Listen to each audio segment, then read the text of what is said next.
আসসালামু আলাইকুম বন্ধুরা, আমার হাতের মধ্যে আপনারা দেখতে পাচ্ছেন একটা প্লাস্টিকের ছোট্ট একটা বোতল। এই বোতলের মধ্যে আমি কিছু মাছির লার্ভা এখানে সংগ্রহ করেছি। তো বন্ধুরা, এই মাছির লার্ভার কী কাজ এবং এটাকে আমি কেন সংগ্রহ করলাম, আমার নিজের বাড়িতে এটা আমি তৈরি করেছি, কীভাবে করলাম সব আমি ডিটেলস এই ভিডিওতে তুলে ধরার চেষ্টা করবো ইনশাআল্লাহ। তো আমরা যখন অনেক সময় এই দেশি পাখি কিছু আছে যেগুলো আমরা রেস্কিউ করি, তখন আমরা জানি না তাদেরকে কী খাওয়াবো, কারণ তারা পোকামাকড় খায়। বা যখন শহরে থাকি, শহর বা শহরতলিতে, তখন কিন্তু পোকামাকড় এগুলো বেশি পাওয়া যায় না। তো সেই সময় আমরা দেশি পাখিগুলোকে রেস্কিউ করার পর আমরা এই লার্ভাটা তৈরি করতে পারি। এই লার্ভাটা কিন্তু তাদের প্রোটিনের ভালো একটা সোর্স। এটা সেই পাখিগুলোকে আমরা কিন্তু খাওয়াইতে পারি। এবং আমাদের যে বড় বড় যেই আমরা যেই মুরগি, টার্কি মুরগি, তারপর হচ্ছে আমাদের কেদারনাথ বড় বড় জাতের যে মুরগিগুলো আছে, তার গিনি পাউল আছে, এই বড় বড় জাতের পাখিগুলো এই মাছির লার্ভাগুলো খায়। তবে আমাদের যে ছোট ছোট কোয়েল পাখি আছে, এরা নর্মালি এই বড় বড় মাছির লার্ভা খায় না, ছোট ছোট হলে খেতে পারে, বাট অভ্যাস না থাকলে তারা আসলে খাবে না। তো বন্ধুরা, আমরা নর্মালি আমাদের পাখির ঘরের পাখিদের এগুলো খাওয়ানো যেতে পারে। তবে আমি নর্মালি এটা বেশি খাওয়াই না, কারণ প্রোটিনের যদি সমস্যা হয়ে থাকে অন্য কিছু আমি খাইয়ে দিই। তো এটা মাছির লার্ভার দিকে আমি যাই না।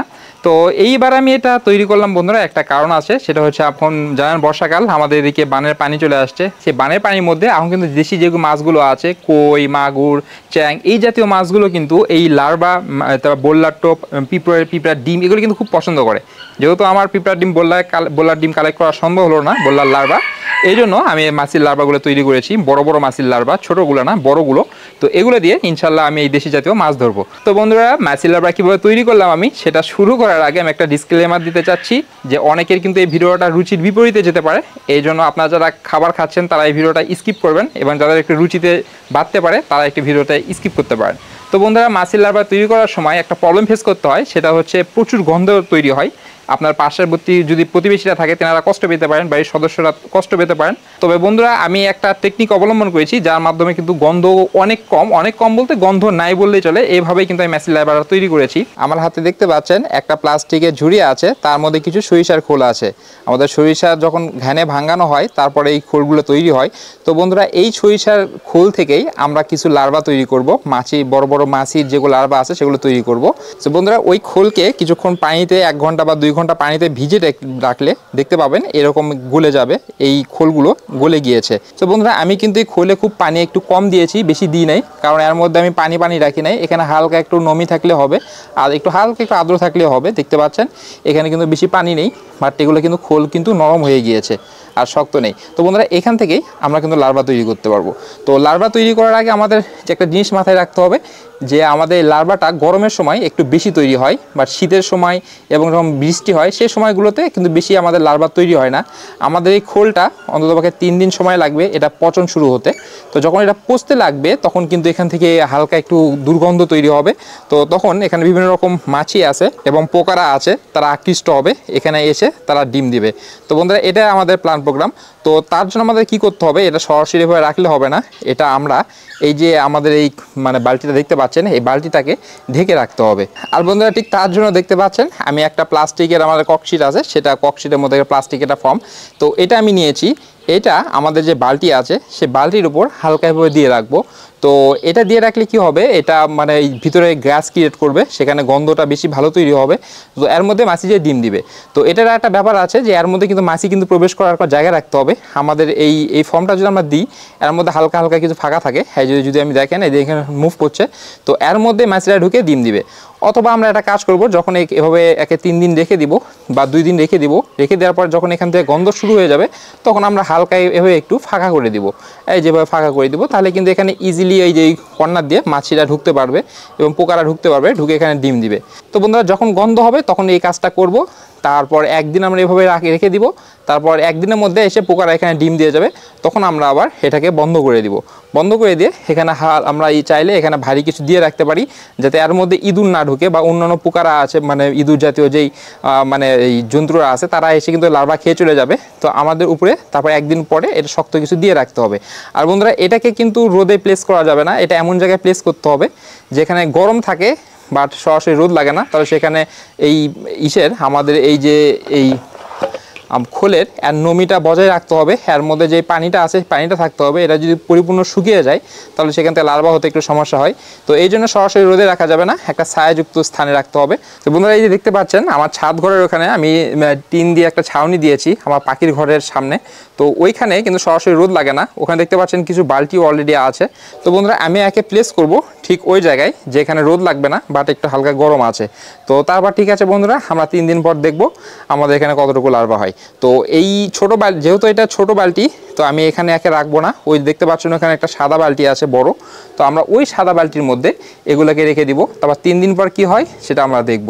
তো বন্ধুরা আজকে কিন্তু 2 সপ্তাহ অতিবাহিত হয়ে গিয়েছে। আমরা ছোট্ট একটা বালতিতে রেখেছিলাম, পরবর্তীকালে আমি সেটাকে বড় বালতির মধ্যে শিফট করে দিয়েছিলাম, সাদা বালতি। তো আমরা আজকে দেখব যে এর মধ্যে কেমন মাছির লার্ভা তৈরি হলো। তো এটাকে একটা কাজ করতে হবে, সবার আগে এটাকে খোলার পরে এখানে উন্মুক্ত করে কিছু 10 মিনিট রাখতে হবে, যাতে এর মধ্যে থেকে যে গ্যাসগুলো আসে সেগুলো বাইর হয়ে যায়। নাহলে কিন্তু সেগুলো আপনার নাক মুখে চলে যেতে পারে, আপনার পেটে সমস্যা হয়ে যেতে পারে, আপনার পেট খারাপ হয়ে যেতে পারে। এই জন্য এটা 10 মিনিট এখানে খোলা স্থানে রাখবো যাতে এখান থেকে গ্যাসটা চলে যায়। আর একটু ভালো হবে যে আমরা আমাদের ভিতরে যদি কোনো একটা লাঠি দিয়ে তাদেরকে একটু হাংলিয়ে দিই, তাহলে তার মধ্যে নিচে থেকে যে গ্যাসগুলো আসে সেগুলো কিন্তু ইজিলি বাইর হয়ে যেতে পারে। যদি এর মধ্যে তাকান আপনি দেখতে পাবেন যে কোনো এখানে মাছির লার্ভা তেমনটা দেখা যাচ্ছে না। তার কারণ হলো যেহেতু আমরা এটাকে উন্মুক্ত করে কিছুক্ষণ রেখেছিলাম, মাছির লার্ভাগুলো সব নিচে চলে গিয়েছে। তখন আমাদের একটা কাজ করতে হবে, এই মাছির লার্ভাটাকে কালেক্ট করা একটু মানে ঝামেলা সম্পন্ন। তো এই জন্য এর মধ্যে একটু যে আমরা পানি দিই, দেখবেন একটু বেশি করে পানি দেবো, দেখবেন যে সবগুলো মানে মিক্স হয়ে গিয়েছে এবং যে মাছির লার্ভাগুলো আছে সেগুলো কিন্তু পানিতে ভেসে উঠেছে। তো এটাকে কালেক্ট করার জন্য বন্ধুরা আমাদের কয়েকটা জিনিস লাগবে। আর একটা আমাদের বালতি লাগবে, বাঁশের চালনি, এখানে ছোট ছোট হোল আছে। তো আমি এটার মাধ্যমে এই মাছির লার্ভাগুলোকে সংগ্রহ করব। তো সবার আগে আমরা যে পানির ঘোলটা তৈরি করলাম সেটা যদি আমরা এর উপর আস্তে আস্তে ঢালি তাহলে আপনারা দেখতে পাবেন এখানে অনেক মাছির লার্ভা। তো এখানে বন্ধুরা আপনারা একটা জিনিস লক্ষ্য করুন যে এখানে কিন্তু 2 ধরনের মাছির লার্ভা দেখা যাচ্ছে, একটা কালো আর একটা সাদা।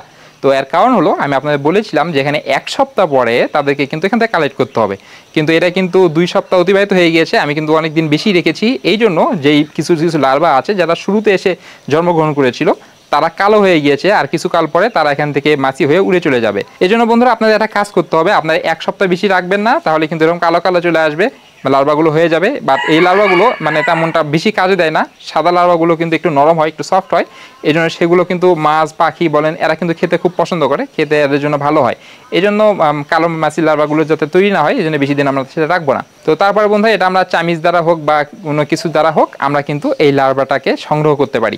এইখানে এই লার্ভাটা কিন্তু এখানে অনেক দিন এখানে স্টে করে যাবে, বেঁচে যাবে। একে কিন্তু মানে 2-3 সপ্তাহ কিন্তু একে এখানে রাখবো, দেখবো যে এরা একটা মারা যায়নি। তো সেটার জন্য একটা কাজ করতে হবে, এই যে মুখটা আছে মুখটা যদি বদ্ধ না করে আমি যদি এভাবে খুলে এখানে একটা যদি কোনো একটা কাপড় দিয়ে রাবার দেখে বেঁধে রাখবো যাতে মাছির লার্ভাগুলো চলে যেতে না পারে। আর এদিক দিয়ে কিন্তু হালকা হাওয়া বাতাস চলে যাবে। আর এদের জন্য কিন্তু তেমনটা অক্সিজেন তেমনটা দরকার পড়ে না, এরা গ্যাসের মধ্যেই বেঁচে যায়, এদের অক্সিজেনের কোনো সমস্যা হবে না। তবে যেহেতু আমি মানে মাছ ধরবো রেগুলার, অনেক মাছ ধরবো, আজকে মাছ ধরবো আবার 1 সপ্তাহ পরে আবার ধরতে পারি, এর যতদিন পর্যন্ত পানি থাকবে। এই জন্য এটাকে আমার মানে ভিতরের জন্য অক্সিজেন যায়, এই জন্য এর মুখটাকে আমি একটু কাপড় দিয়ে রাখবো আর বেঁধে রাখবো যাতে মাছির লার্ভা চলে না যায় আর এখানে গ্যাস না হয়। আর একটা কাজ করতে হবে, এই দেখতে পাচ্ছেন এখন কিন্তু এখানে গিজিবিজি হয়ে আছে। তো এখানে আমি এখন একটু পানি দিয়ে রাখবো, পানি দিয়ে রাখলে এদের এখানে মানে একটু চলাফেরা করতে একটু সুবিধা হবে। আর এদের এখানে এখন আর কোনো খাবার দেওয়ার দরকার নেই, খাবার দিলে এরা বড় হয়ে যাবে। আর এখন যে খাবার না দিই তারা কিন্তু এভাবে থেকে মানে এভাবে এখানে বেঁচে যাবে। তো বন্ধুরা এই যে আমাদের এখন যে ঘোলগুলো তৈরি হলো, এই যে খোলগুলো আমরা এই 2 সপ্তাহ ধরে পচালাম, এই খোলটা কিন্তু মানে ওয়েস্টেড না, এগুলো কিন্তু খুবই খুবই খুবই একটা সুন্দর একটা জৈব সার। এখানে এই মাছির লার্ভাগুলো সেই খোলগুলো খেয়েছে, এখানে তারা পটি করেছে, তারা প্রসেস করেছে। এটাই কিন্তু খুবই খুবই খুবই শক্তিশালী একটা জৈব সার। এই যে আমার একটা দেখতে পাচ্ছেন পেঁপের গাছ, দেখতে পাচ্ছেন কত বড় হয়েছে, ছাদ বাগানের ছোট্ট একটা জায়গা তাকে লাগিয়েছি, মানে অনেক পেঁপে ধরেছে। তার গোড়ায় যদি এটা আমি দিই এখান থেকে কিন্তু পেঁপে দ্রুত বড় হবে এবং গাছটা হেলদি থাকবে। আর দেখতে পাচ্ছেন আমার গাছটাও হেলদি এবং পেঁপেও কিন্তু অনেক ধরেছে। তার কারণ হলো আমি তাদেরকে কিন্তু এমন খাবার কিন্তু তাদের রেগুলারলি প্রোভাইড করতে থাকি। তো বন্ধুরা আমাদের এই জার্নিতে আমাদের লার্ভা তো আমরা পেলাম, সাথে কিন্তু আমরা খুব সুন্দর একটা জৈব তরল সার পেলাম, যেটা কিন্তু আমাদের ছাদ বাগানের গাছের জন্য অনেক হেলদি। সো এখানে একটা ব্যাপার হচ্ছে বন্ধুরা, এই আমরা যেগুলো তৈরি করলাম এখানে কিন্তু অনেক ব্যাকটেরিয়াস হয়, এই জন্য সতর্কতা অবলম্বন করতে হবে। হাতে গ্লোভস পরা আমার উচিত ছিল, বাট আমি হাতে গ্লোভস পরি নাই, যেহেতু আমি ক্যামেরা কন্ট্রোল করছিলাম। তো এখানে হাতে গ্লোভস পরতে হবে যাতে ব্যাকটেরিয়াগুলো অ্যাটাক না করে আপনার হাতে, পরে কিন্তু আপনার পেটের সমস্যা হয়ে যেতে পারে, এই ব্যাপারটা লক্ষ্য রাখতে হবে। তো বন্ধুরা, আমি আমার এই মাছের লার্ভাগুলো দিয়ে কীভাবে দেশি মাছগুলো ধরবো সেই ভিডিওটা যদি আপনি দেখতে চান অবশ্যই কমেন্ট করবেন যে আমরা মাছ ধরার ভিডিও দেখতে যাচ্ছি, তাহলে আমি মাছ ধরার সময় সেই ব্লগ করবো, ইনশাল্লাহ সেই ব্লগগুলো আপনাদের সঙ্গে শেয়ার করবো। আজকের মতো ভিডিও এখানে শেষ করছি। আল্লাহ হাফিজ।